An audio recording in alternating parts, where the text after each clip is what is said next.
Hi guys, this is Natasha, aka Natty Willie. Welcome to Natty's Book Corner, The Wheel of Time Reread, Lord of Chaos, Book 6, Part 2. We've been kind of MIA the last few weeks because we were trying to schedule it so as many people as possible could discuss the book with us. But we just have Christy. Hey, Christy. Hey. Oh. So this week we kind of went over the prologue last time. I'm hearing an echo. Why am I hearing an echo? Let's try that then. All right.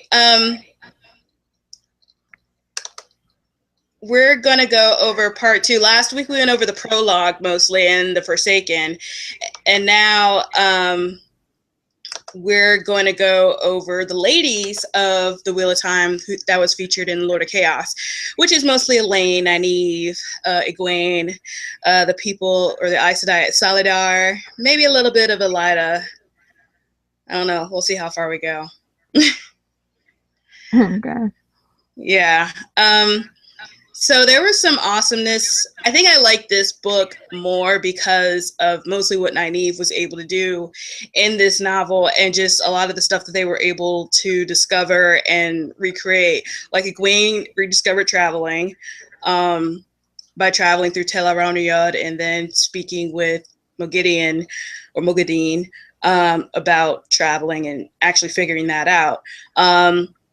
Elaine is still, working on the Terra Angreal, recreating those, because she was able to create enough that the Salidar Aes Sedai was able to, be in Tel Arouniad without the ring that Egwene received from Beren way back when.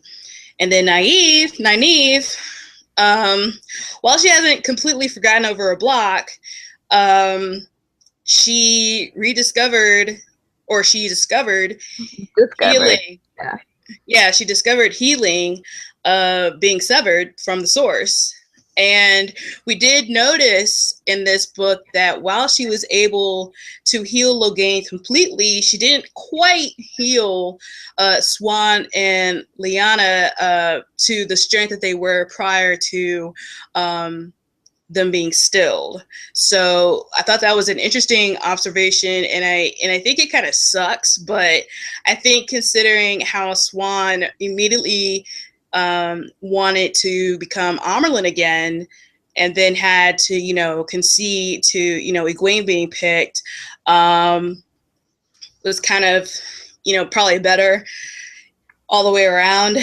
But she was able to give her advice.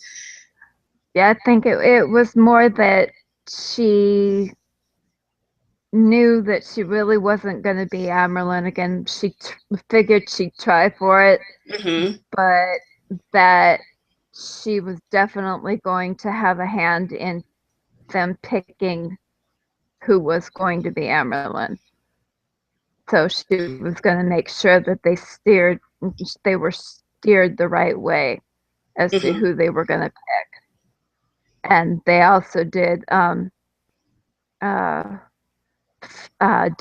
Flynn, Mr. Ashaman, which we haven't gotten to the Ashaman yet, but they are in this book. He was the one who did discover that men have to heal women and women have to heal men for them to be properly restored for the severing. Wait, was that in this book, or was that more in the beginning of the next book? That was in this book. Okay, because I felt like Do Might As Well's happened and then it ended, but I could be wrong. I'm trying to remember because it's been a minute, but. Or actually, no, never mind. Oops. Spoilers. Spoilers. But we kind of have that idea. I know, yeah. I don't think with migraines. Yeah, well, sorry you're having a migraine. Migraines are horrible. Granted, I have never experienced it myself, and I hope I never do. And I feel for those that do, because my mom had them.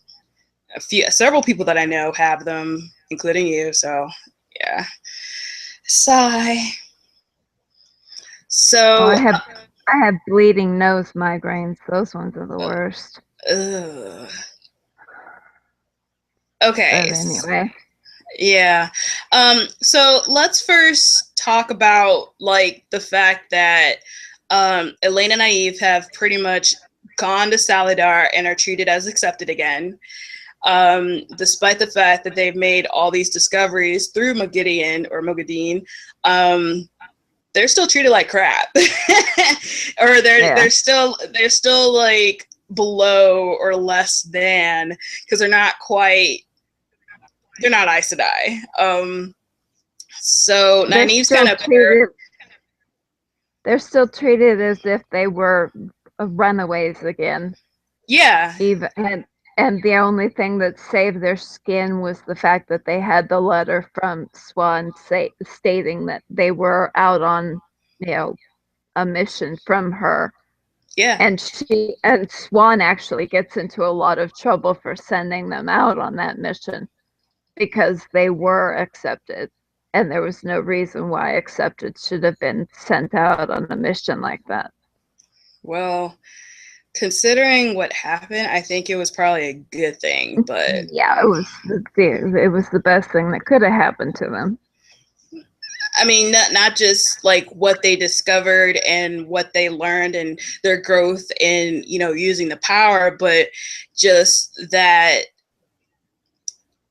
with Aes Sedai, they're already set in their ways. And Nynaeve and Elaine, yes, they had a job to do, and they were kind of naive in trusting certain people, but at the same time, they knew that these people were bad, and they weren't going to try to negotiate. Like, they were just like, all right, well, we need to catch them. Like, there's no talking, sweet to them or trying to, convince them like, why are you doing this or whatever. No, I need to catch them and then figure out where to go from there. Right.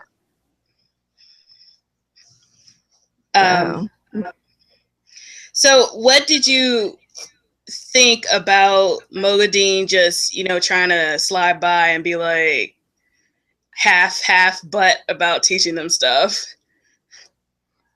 I thought it was funny. I thought it was funny that they took anything that she said as, gospel. Because they were trusting her to begin with.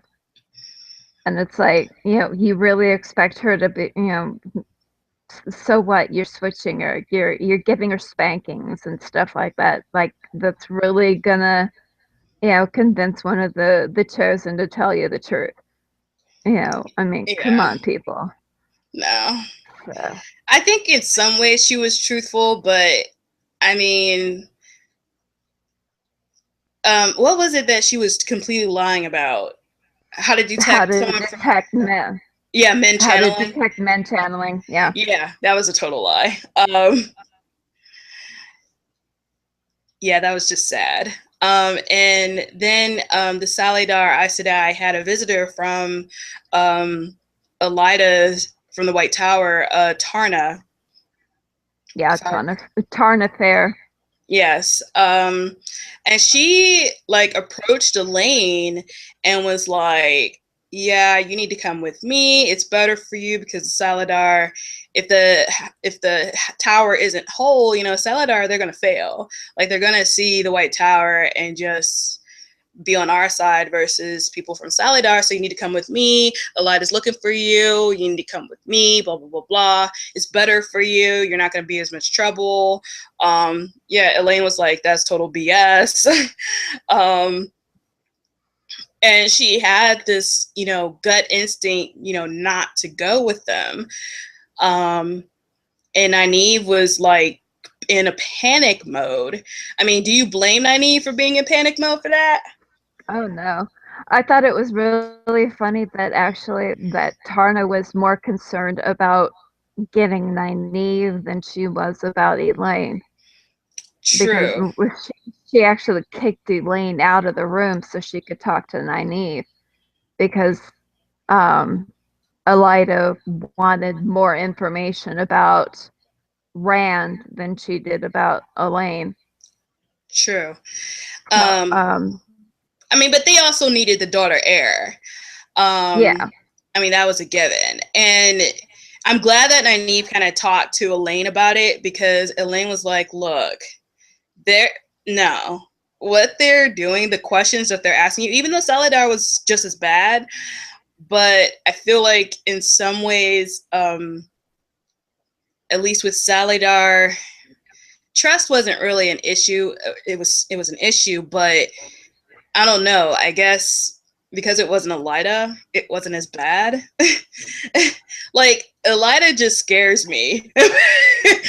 And she's a red, versus a lot of the Saladar people are, of the other Ajas that are not as, they're afraid of men that can channel because of how they have Logain, but I mean, they don't hate men. They're not afraid of them in a sense that, other than the power, they're not afraid of men. Right. He opened the door. Oh, sorry. So I'm glad that Elaine followed her instinct and told Nynaeve not to panic, even though she did anyway. But she felt like they should not go with Tarna or Aes Sedai Fair. Definitely. And I think that was a good decision. Not just, based on what happened in the book, but in the later books as well. I think overall it was the best decision for them to stay. Right. Yeah, because had they gone, they wouldn't have been able to go and fulfill certain things that did happen. Well, I think this was Tarna confronted them before they met in Teleron Riod, right? That incident. She met them. It was. Or was it right after?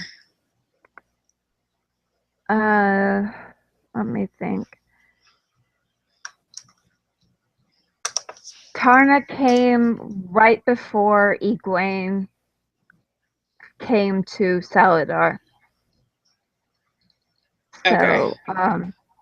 And then after she left, Egwene got to Saladar, and when she was made Merlin was when they were able to. That's in between the two incidents were when Elaine and Nynaeve discovered the object of need and found the bowl of winds. Well, yeah, for the weather. Yeah. So had they not stayed, and the whole trying to convince Saladar to support Rand, they would never have been able to go off, to find the bowl of winds.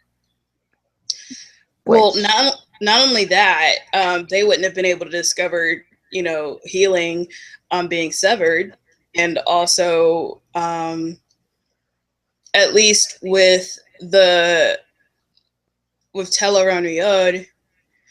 Again, I'm trying to remember if Dreams and Nightmares, when they were in the tower and they got sucked into the nightmare, was that before Tarna got there or after? That was before. Someone tells me that was before. I believe it was before. Okay. I have to think. I know. Maybe.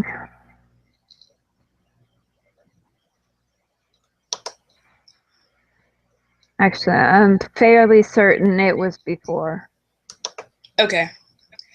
Well, speaking of that, I mean, they're trying to teach these women how to use the world of dreams based on what, they've been taught by the wise women, but they're not, the way that they're taking the advice, and Nynaeve's approach to it was pretty much wrong, or not in deference, but at the same time, they're not really accepting that this young girl that's merely accepted is teaching them something that they feel like they already know, and they don't. Right. So what was your... Oh, go ahead. Of course, they're Aes Sedai, so of course they know better than anybody. Yeah. I mean, just the fact that they can't even control what they're wearing, like every second, should give you an idea that, and the accepted know how to control themselves, so to speak, and tell around y'all should give you a clue. But yeah. Yeah. It's like they're so set in their ways, because again, these women have been living hundreds of years. It's kind of hard to take someone at face value that's way younger than you. But I mean, they should know from the way the world keeps changing how things can change and how things can be different. So, I mean, the open-mindedness is just ridiculous, or the lack thereof of these Aes Sedai women. Right. They need to meet a certain particular Aes Sedai that's coming up fairly soon. I can't stand her, but she'll get them going in the right direction. I wasn't too happy with her either, but if I'm thinking who I'm thinking you're thinking, you are. Okay. Her name starts with a C. Yeah. Okay. There's more pigheadedness coming with these Aes Sedai. I mean, you thought you saw major pigheadedness in this book. I feel like that's just scratching the surface. Oh my gosh.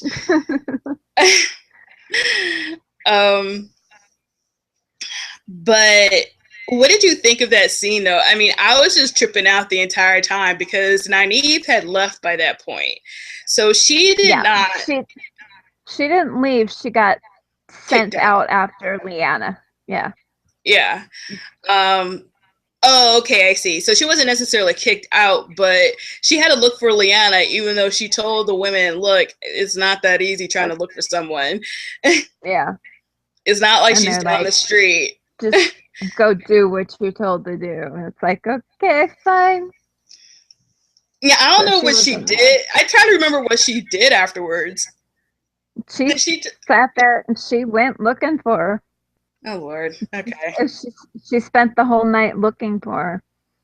And when she got back, everything had happened. Everybody was already in their beds and everything. So it's like, everybody had almost died already. Yeah, that was funny. But what tripped me out was the fact that she did initially believe that Elaine was trying to help versus getting sucked in herself. And I'm just like, wow, Nynaeve, you're just as bad as they are. Yeah. That she got pulled in and wouldn't admit to it. Yeah. No. Yeah. That's not what happened. But I mean, that scene, I have to give to Swan, though, because she actually kept a good head on her shoulders too. I mean, granted, she's just as bad as they are sometimes, but I guess because she's lost her ability initially before she got it back, it's kind of like that kind of humbles you a little bit, just a little. Well, in Swan's case, very, very little.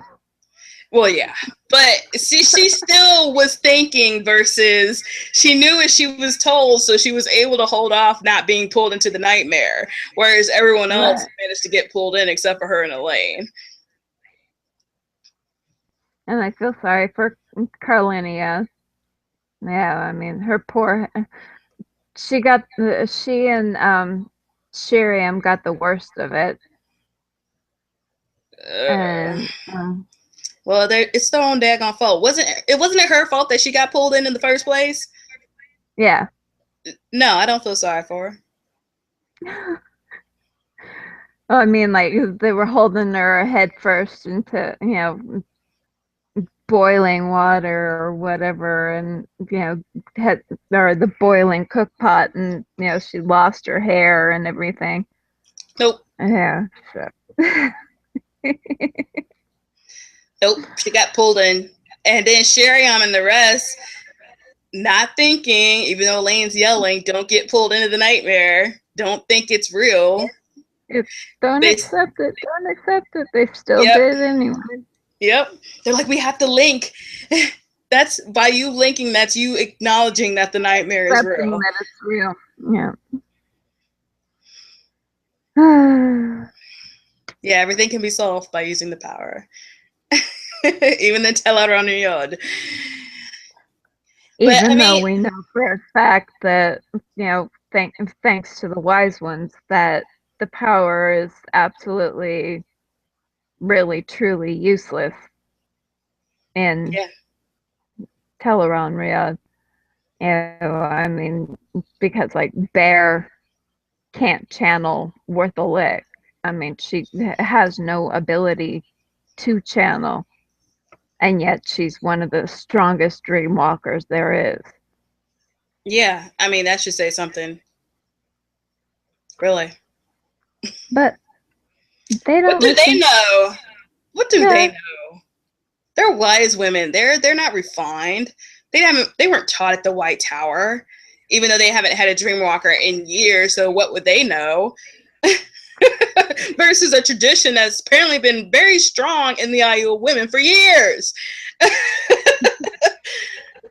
Now the wise ones don't know jack. That's something that always got me was like, because that, the list that they had of the Tiran Grail that Leandrin and the others took, that Corian and Neandral, or whatever her name was, the last Dreamwalker. What had killed me was that so many of them were last studied by her. I mean, didn't anybody ever consider that she was the Black Sister? Because, I mean, all of these... How long have they been in denial about the Black Aja? Let's be for real. Yeah. I mean, it's like... all these were last studied by her, and she was the last dreamer. So, makes you wonder. It's things that make you go,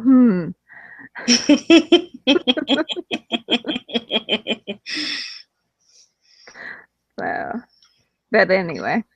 Yeah, but that scene was, I can't. And then, eventually, and then the bubble of evil. Yes, the bubble of evil. Granted, again, these Aes Sedai assume know everything. I don't think they've even heard of a bubble of evil. A lot of them didn't. No, Elaine and Nynaeve had to teach them, and they were all Anaya and a couple of others revealed that they had thought that it was an attack by one of the Forsaken. Yeah. And that they had a plan for linking and having everybody together in case it was one of the Forsaken attacked. Yeah.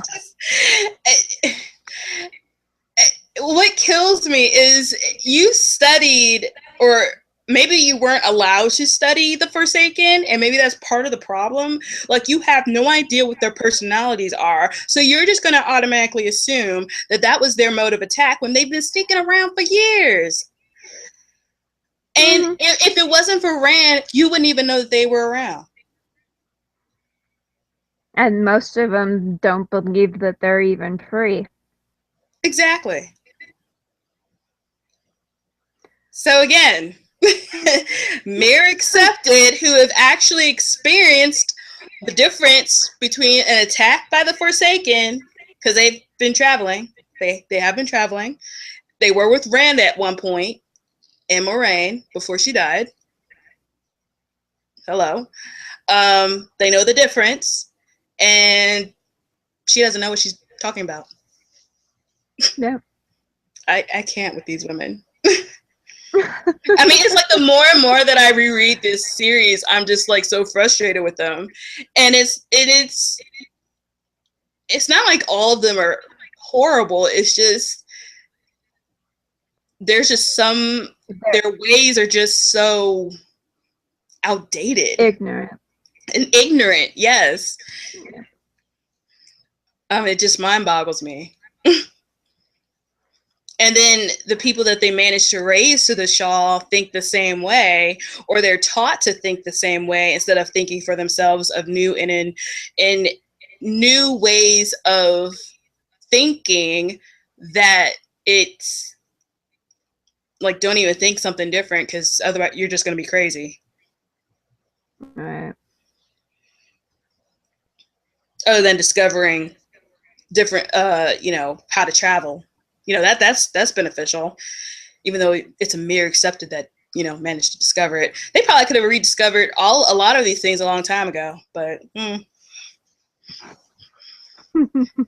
if they really wanted to, I think they could have, but because they were so set in their ways, it just didn't happen. Yeah. And then Nicola had a foretelling. Yes. I'm trying to look for it. Oh, shoot. It is. Yes, it's on chapter 14. I got it. The lion's sword, the dedicated spear, she who sees beyond. 3 on the boat, and he who is dead yet lives. The great battle done, but the world not done with battle.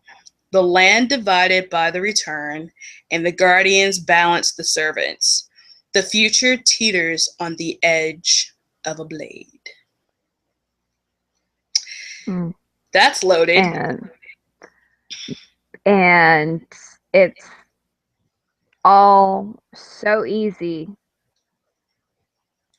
to decipher. Yes.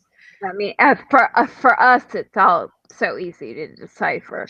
Well, I mean, even then, I knew the majority of what it was saying, except for the guardians balance the servants. At the time, I wasn't really sure what that meant. I had an idea, but I wasn't quite sure until it was confirmed later on in the series. Because, it kind of starts in this book. Yeah, Rand, when he goes back to the he goes originally back to the farm and finds out that they've named it the Black Tower, and he gives them the name Ashaman, which means, the guardians.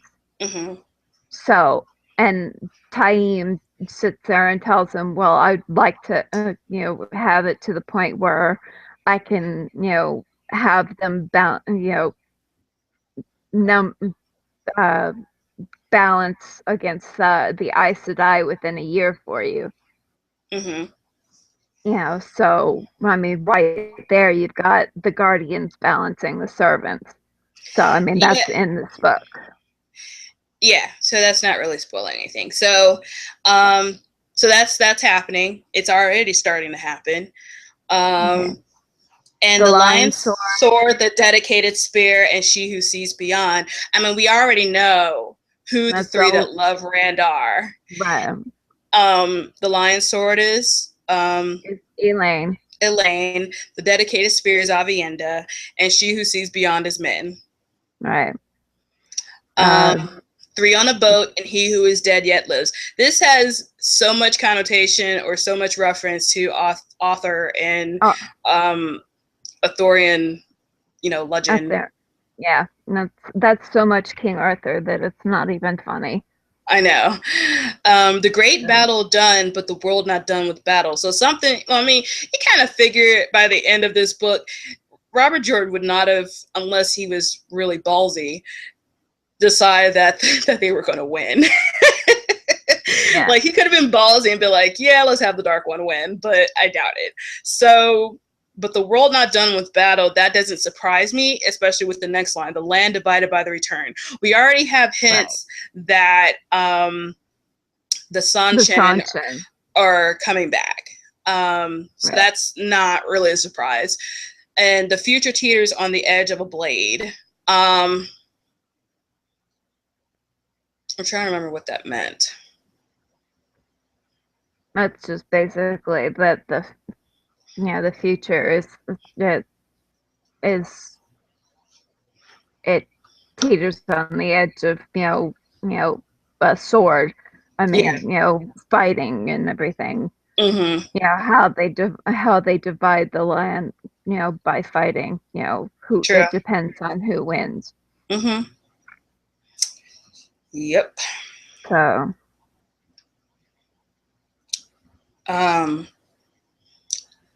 So I thought that was an interesting foretelling. I mean, Egwene, while she's dreaming, she has kind of visions too. She definitely have visions about Perrin, and we know about the Falcon and the Hawk because that's Berelain and Fael, and Right. they interact this book, and I'm like, oh Lord. And it's funny to me because a lot of the wise women in Aiel seem to love Berelain, and I'm like, why? I mean, Rurik seems to see her as like another daughter, and I'm just like, why? Is it because she can handle herself? Is it because she reminds him of like maybe a maiden / wise woman because of how she's handling like ruling a nation? Is that why? Yeah, I don't know. Yeah, I don't know. I think it's because Egwene asked about that too, and I'm just like, yeah, I'm wondering the same thing, Egwene. I'm really wondering myself. I think it's something to that effect. She's like a cross between a maiden and a wise one. Yeah, that's the best guess I can come up with. Speaking of Egwene, she's still in Cairhien, and she's recovering from her injuries from Lanfear going crazy, and Moraine going through the portal and fires of heaven, and so she's really anxious to officially be back learning how to dream walk with the wise ones. And of course she goes on her own when she's not supposed to, but she still does it anyway. She manages not to get caught, of course, because she's so eager to learn. I'm like, oh my gosh. But it's one of those things, I'm like, was I that bad? Like, was I that impatient to learn so much that I just try to do things on my own? And I'm thinking that maybe I was just as annoying about that. So I can't really blame her for that, but at the same time I'm like, oh, come on, man. Of course you don't think that when you're young. You think, oh, that's not impatience, that's eagerness to learn. Yeah. It's a little bit of both, but still. I don't know. She always irritated me when she did that. Yeah, me too. Yeah. I always wanted her to get caught. Yeah, right. But while she's exploring, she starts to discover how to tell from the millions of dots around the world in different lands whose dreams is whose, and she can easily recognize like her friends like Elaine and Nynaeve. She sees Rand's who's warded and several other Aes Sedai that are warded, because when the Aes Sedai from Elida come to Cairhien, she tries to find out their dreams, but they're also warded. She hasn't figured out how to ward her dreams yet. And she's like a little frustrated with that too. And she's also frustrated because she thinks Rand has rediscovered traveling. And she's like, well, I want to know too. Well, you do eventually discover it, sweetie. Yeah. That was probably by accident more than anything. But still. I'm sure Rand was happy that they had not rediscovered traveling yet. Yeah. And I'm kind of glad too. Yeah, he really would have been in trouble. He really would have been in trouble. He needed his own little, personal me time then. Yeah, being able to get back and forth without everybody following them around. Ain't that the truth? So, I mean, and it's funny to me because, well, the Children of the Light are like, whatever. They felt like he had actors like in different places. That's why he was able to be in so many places at once. I'm trying to think the reasoning that the Aes Sedai was explaining that. And I thought they were thinking the same thing, not so much actors, but like more like representatives or people that look like him.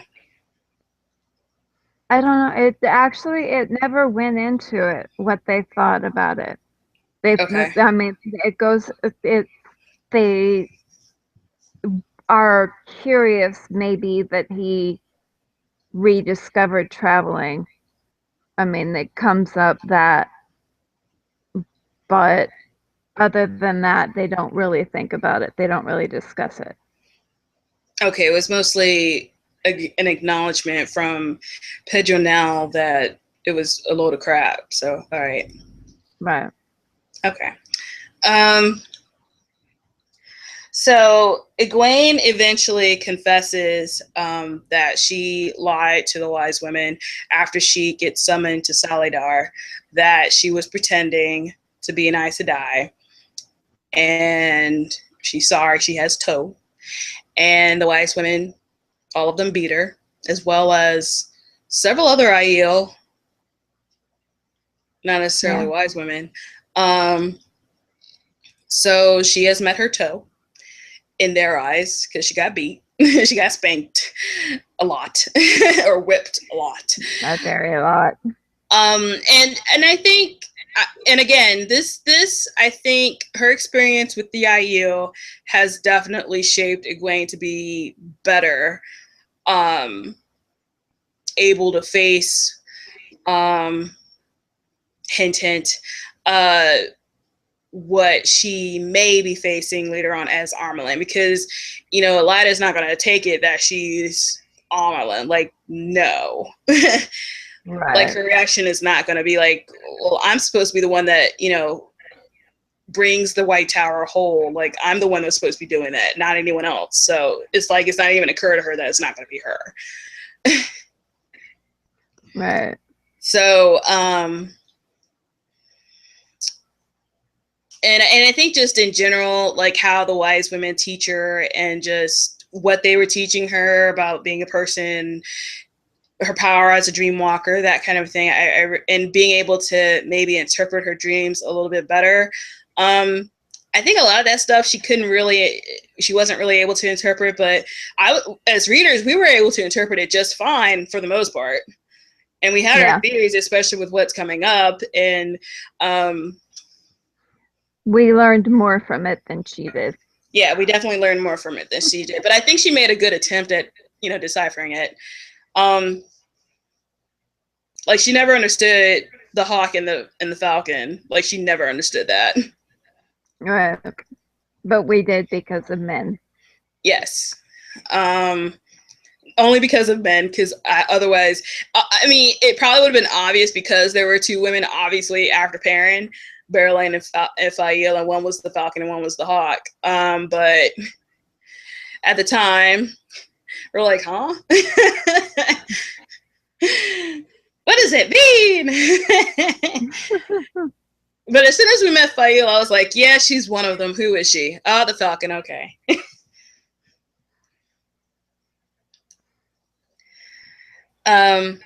But Egwene eventually arrives in Salidar. She travels through Tel'aran'rhiod like her whole self.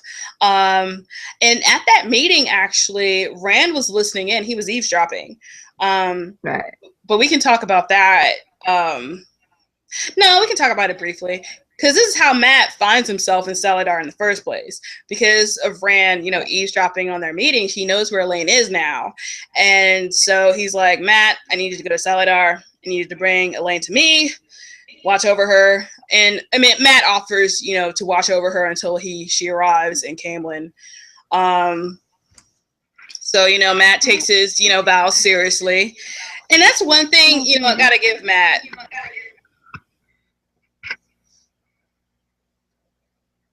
is when he makes promises, he keeps them.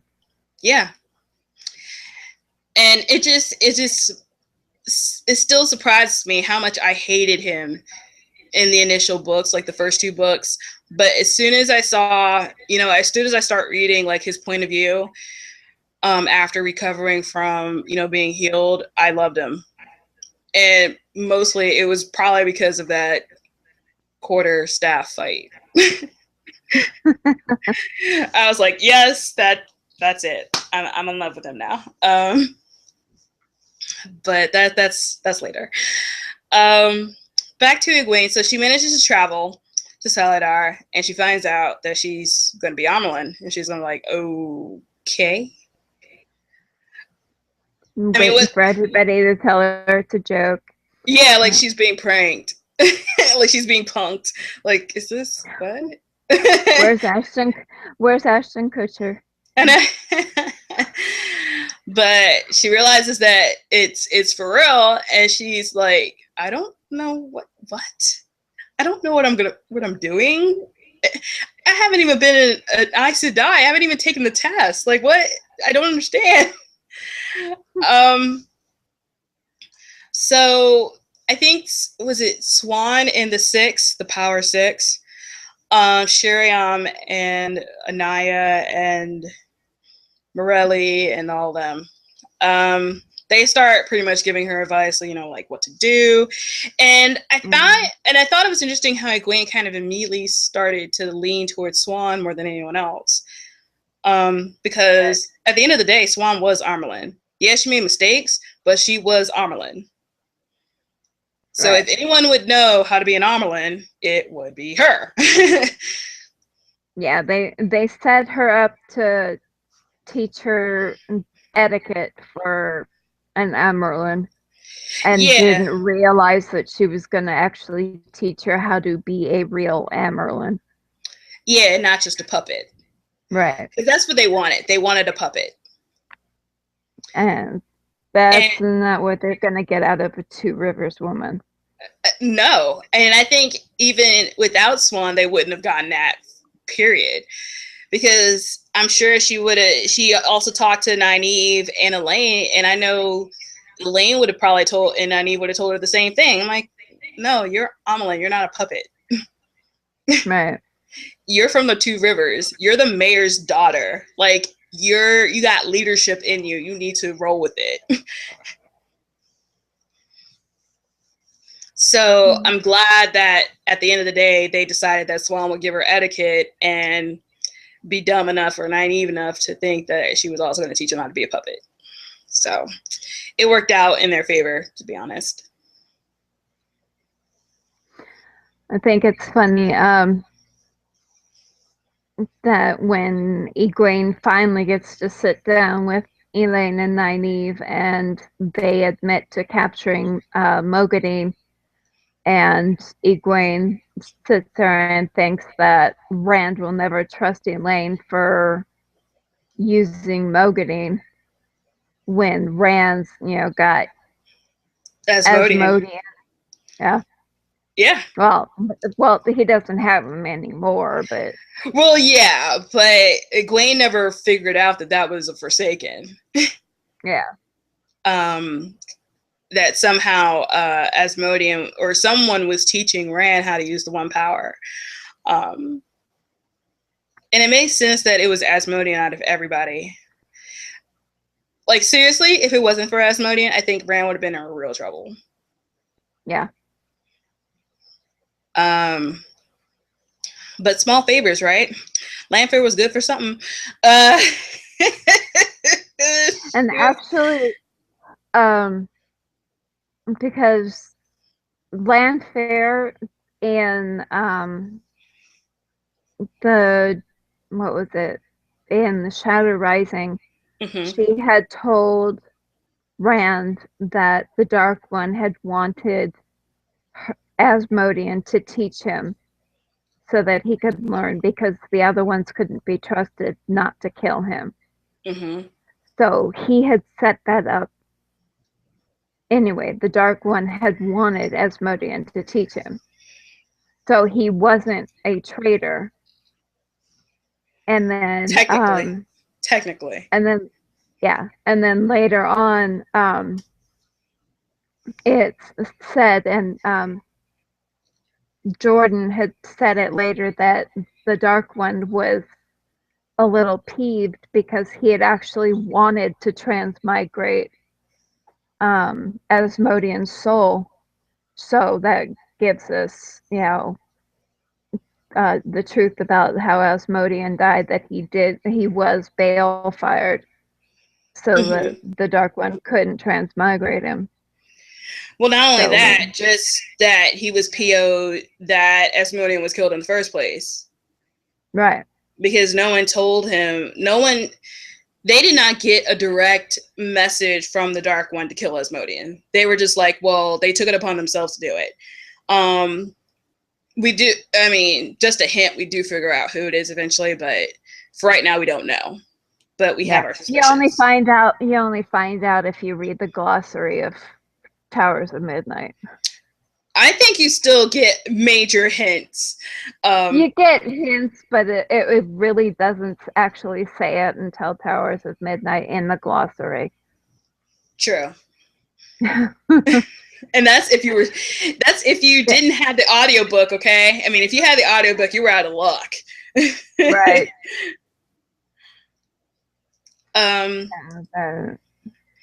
Yeah, so Egwene, this is first, like, not even a good 24 to 40 hours when she's Amyrlin, she already has like a major secret that she has to kind of maneuver so she doesn't get caught. I'm sure, and I could have sworn that I read this, that she would definitely sympathize with Swan at that moment. I mean, the Amyrlin has to keep secrets just like everyone else, and that could be detrimental to her to the point that she gets stilled, or yeah. But again, in a way, despite the fact that, wait, did someone let her go in this book? Yeah, at the end of the book. It was at the end of the book. Okay. Halima. That was her name, right? Yes. Yeah. Halima came on the scene, and it was Delana that she kind of hooked herself onto as a cover. And we know who Halima is because she got introduced, if I recall correctly, in the prologue. Right. As Osengar, right? That's Osengar. Arengar, sorry. Arengar. Yeah. And it was an A. I know it wasn't the O one. We know about O in a little while, but not in this book. But I knew immediately who Halima was, and she didn't even have to say it. I just knew, but it was confirmed. So. But yeah, she walks into Delana's tent and gives the sign of, the Black Aja. Mm-hmm. And Delana sits there and it's like, I can't even feel you being able to channel. There's no reason why you should be giving that sign. Who the hell are you? Yeah. And she says, I've just been told to give you a name, and it's Arengar. And Delana's like, oh, shit, I'm in trouble. Well, yeah, because she's been dreaming about, she's been having dreams, pretty much instructions, in the forms of instructions anyway, about this person. So, yeah. Right. But Halima kind of warns Mogideon, like, look, you in trouble. You've done been summoned to Sheol. You better get your butt there by ASAP. Yeah. Don't talk. Don't say anything. Just go. Yeah, right. And I'm glad that Egwene was wearing the bracelet, because she felt it, right? She felt it when it was being released. Yeah, she felt it. Hey. Yeah. So which meant that a man was touching it. Yeah. And so that's why it was so important for them to know when a guy was or to sense when a guy was channeling, because of what just happened. Yeah. I mean, it's yeah. Yeah, but that's and the end. but yeah, and Egwene starts getting headaches, and I'm wondering if it's because of her dream walking. No, she had the headaches from before because of the attacks from Landfear. And then she wouldn't rest, and She was then supposed to. she was supposed to rest, and then Halima kept working on her. That's mostly in the next And book, though. No, that's this book.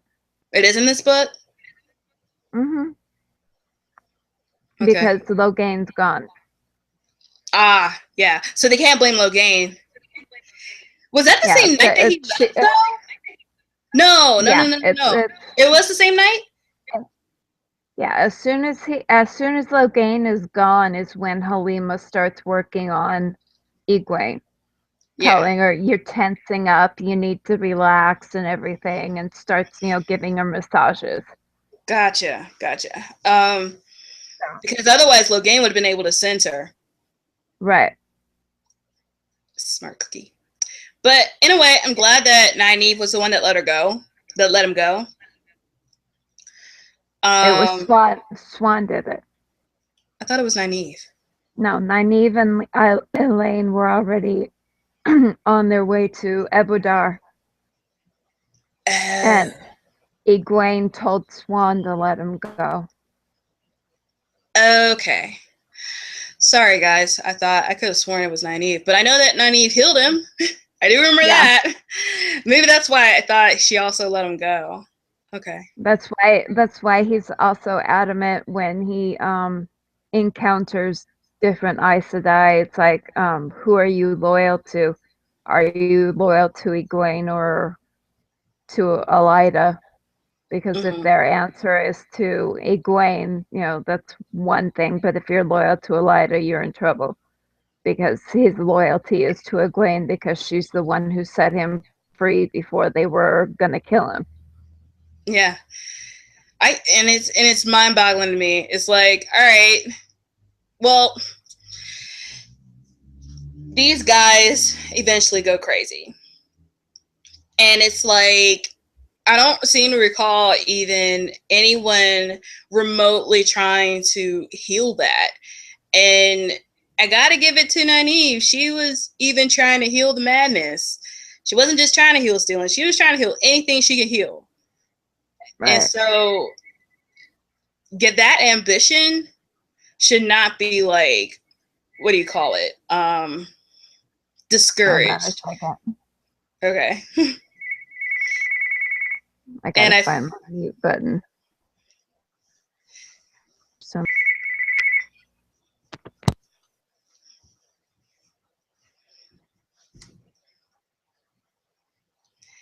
And I feel like it shouldn't be discouraged. And I think in some ways they were trying to do that, but I think more importantly, they were trying to get rid of her block. Hold on.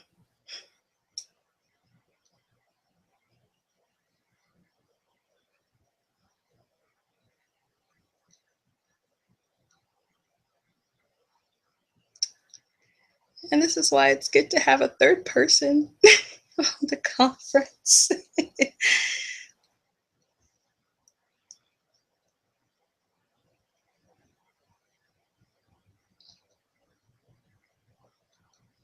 Hold on, guys. But with Nynaeve, it was definitely a good thing that she was able to heal.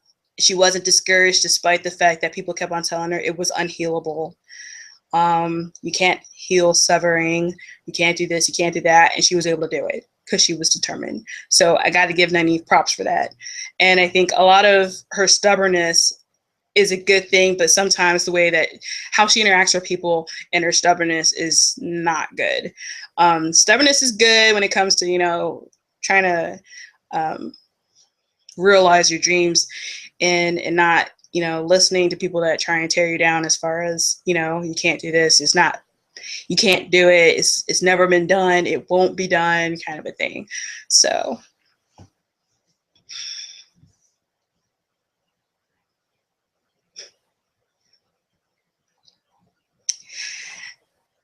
And for Elaine, I definitely admire her ambition as far as Ter Angriel are concerned, and I'm glad that both of them managed to get into Abu Dar, or, you know, have that assignment, because again, I think with what happens in the Crown of Swords, it's a good thing that they went. You open the door. No. I'm back. Sorry. Okay. Sorry about that. Yeah, I was talking about Elaine, but also Nynaeve, and the fact that it was a good thing that she wasn't discouraged as far as healing some. Yeah. Things.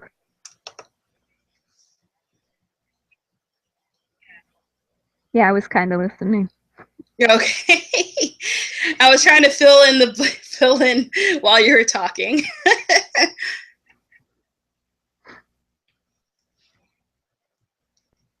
I don't know why my like blank. Yeah, I don't know why either. Just keep talking.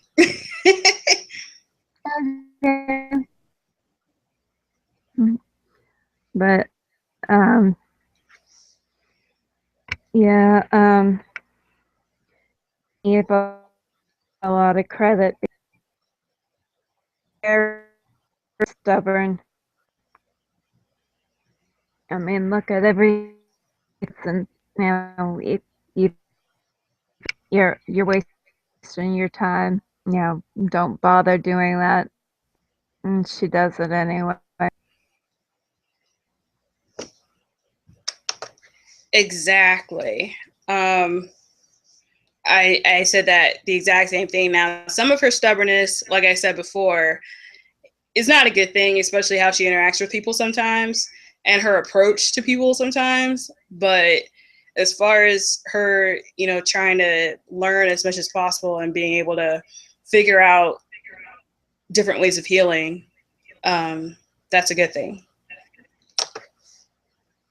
Yeah.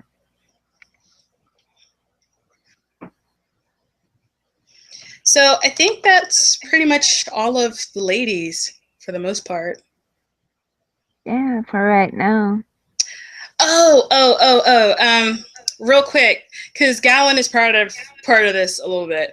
So Egwene gets pulled into, again, this is her, you know, trying to learn when she's not supposed to. She winds up getting pulled into Gowan's dream, and she winds up asking one of the wise ones about it later, because she gets pulled into the dream, and it's about her, and she can't get out of it.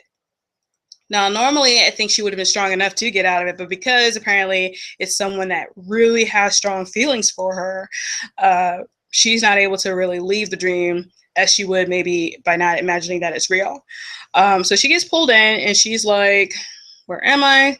What's going on? And she's like, really confused as to why Gowan thinks Rand is like this super evil person because of how he imagines him in his dream, and him like defeating him and killing him, and then he's like trying to be all romantic, and he's trying to like show his feelings or express his feelings, and at first he's all like poetic, and it's like really funny, and then she gets sucked in. She's like, I don't mind anymore because I like him too, or I love him too. And so she winds up making out with Gowan in his own dream,